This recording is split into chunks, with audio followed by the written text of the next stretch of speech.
इयत्ता चौथी परिसराभ्यास भाग 2 पाठ 6 स्वराज्य स्थापनेची प्रतिज्ञा। रायरेश्वराचे देवालय। पुण्याच्या नैऋत्येला असलेले रायरेश्वराचे देवालय हे मोठे रमणीय स्थान होते।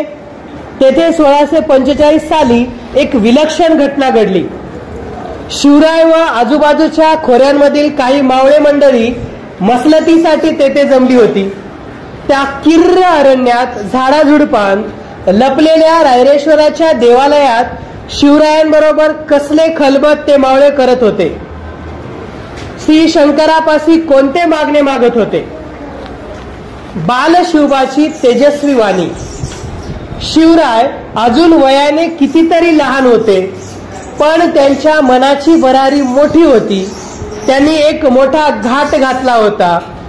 त्या देवालयात जमलेल्या सवंगड्यांना ते कळकळीने म्हणाले, गड्यांनो, मी आज तुम्हाला माझ्या मनातील एक गोष्ट सांगू का? आमचे वडील शहाजीराजे विजापूरचे सरदार आहेत। त्यांनीच आम्हाला येथल्या जहागिरीचा अधिकार दिला आहे। सर्व कसे छान चालले आहे, पण गड्यांनो, मला यात मुळीच आनंद वाटत नाही। सुलतानांच्या वतनदारीवर आपण संतुष्ट राहावे का? दुसऱ्यांच्या ओंजळीनेच आपण पाणी प्यावे का? आपल्या चारी बाजूंना अनेक परकीय राजवटी आहेत। त्यांच्यामध्ये सारखी युद्ध चालू असतात। आपली माणसे या युद्धात नाहक मरतात। कुटुंबेच्या कुटुंबे देशोधडीला लागतात। आपल्या मुलखाची धुळधारण होते आणि इतके सोसूनही आपल्या पदरी काय तर गुलामगिरी। आपण हे किती दिवस सहन करायचे? दुसऱ्यासाठी आपण किती काळ खपायचे? सांगा, तुम्हीच सांगा। वतनांच्या लोभाने आपण हे असे चालू द्यायचे का? शिवराय आवेशाने बोलत होते। त्यांचा चेहरा रागाने लाल झाला होता। बोलता बोलता ते थांबले। त्या तरुण सवंगड्याकडे पाहू लागले। रायरेश्वराच्या गाभाऱ्यात जमलेले ते तरुण मावळे शिवरायांच्या बोलण्याने थरारून गेले। नवीच दृष्टी त्यांना मिळाली। त्यांच्यापैकी एक जण म्हणाला, बोला बालराजे, बोला, आपला मनोदय सांगा आम्हाला। तुम्ही जे सांगाल ते करण्यासाठी आम्ही एका पायावर तयार आहोत। हो राजे, तुम्ही जे सांगाल ते आम्ही करू, आमचे प्राणही देऊ। ते सारे तेजस्वी तरुण वीर एका आवाजात बोलले। स्वराज्याची शपथ। मावळ्यांच्या या शब्दांनी शिवरायांना स्फुरण चढले।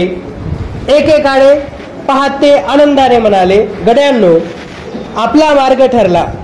आपल्या ध्येयासाठी आपण सर्वांनी झटायचे, सर्वांनी खपायचे, सर्वांनी प्राण अर्पण करायलाही तयार व्हायचे।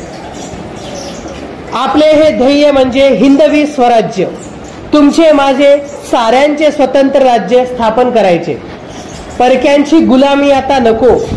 उठा, या रायरेश्वराला साक्ष ठेवून आपण प्रतिज्ञा करू।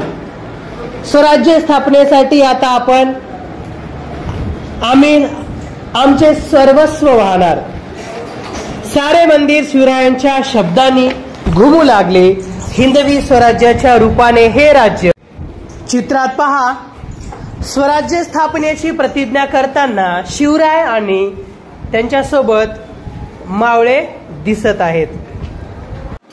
व्हावे असे श्रींच्या मनात आहे। श्रींचे मनोरथ आपण पूर्ण करूया। शिवराय शेवटी निश्चयाने बोलले। रायरेश्वराच्या देवालयातून सारे मावळे बाहेर पडले। ते स्वराज्याच्या अनाभाका घेऊनच।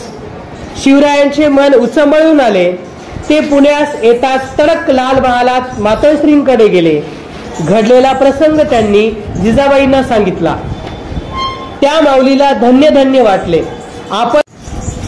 आपण मनी जे धरले ते बालराजे पूर्ण करणार अशी आशा, असा विश्वास त्यांना वाटू लागला। मावळ खोऱ्यातील जमवाजमव। शिवराय आपल्या नव्या उद्योगाला लागले। मावळ्यांना घेऊन ते तलवारीचे हात करू लागले। घोड दौड करावी, डोंगरातील आडमार्ग शोधावे, खिंडी घाट, चोरवाटा निरखाव्या, असा त्यांचा नित्यक्रम सुरू झाला। शिवरायांनी मावळ्यांची अंतकरणे जिंकून घेतली। तरुण मावळे शिवरायांसाठी वेडे झाले। शिवरायांसाठी जगायचे, शिवरायांसाठी मरायचे। असे ते मानू लागले. आता शिवरायांच्या हालचालींना उधाण आले.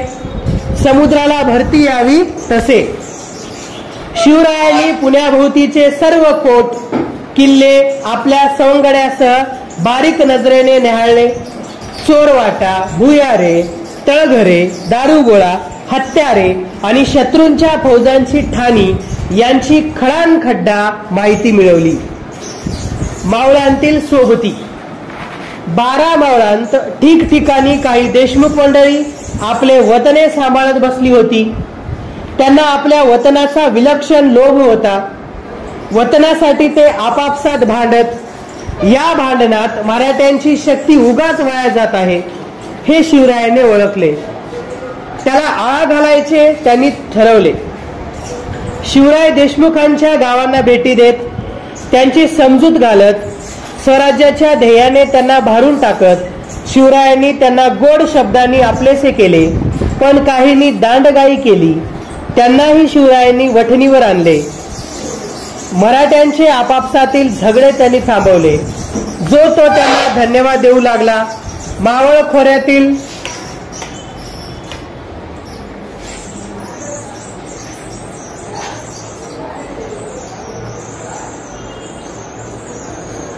झुंजाराव मरळ, हैबतराव शिळमकर, बाजी पालसकर, विठोजी शितोळे, जेधे, पायगुडे, बांदल इत्यादी देशमुख मंडळी शिवरायांचा शब्द मानू लागली. मावळांत स्वराज्याची घोडदौड सुरू झाली. शिवरायांची राजमुद्रा. शिवरायांच्या नावाने जहागिरीचा कारभार सुरू झाला होता. शहाजी राजांनी शिवरायांची स्वतंत्र राजमुद्रा तयार केली होती. ती मुद्रा अशी: प्रतीपचंद्र लेखेव वर्धिर विष्णू विश्ववंदिता शहासून शिवशेषा मुद्रा भद्राय राजते. प्रतिपतेच्या चंद्रकलेप्रमाणे वाढत जाणारी आणि साऱ्या विश्वाला वंद्य होणारी अशी शहाजी राजांचा पुत्र शिवाजी राजे यांची राजमुद्रा लोकांच्या कल्याणासाठी आहे असे सांगणारी. ती राजमुद्रा म्हणजे स्वराज्याच्या स्थापनेचा संकेतच होता. त्या काळात राजमुद्रा बहुधा फारसी भाषेत कोरलेल्या असत, पण शिवरायांची मुद्रा संस्कृत भाषेत होती. स्वराज्य हवे तसे स्वभाषा होती, स्वधर्म होता. त्याबरोबरच दुसऱ्या धर्माचा द्वेषही नको. शिवरायांनी आपला कारभार लोककल्याणासाठी सुरू केला आहे हे साऱ्या मावळ्यांच्या चटकन लक्षात आले.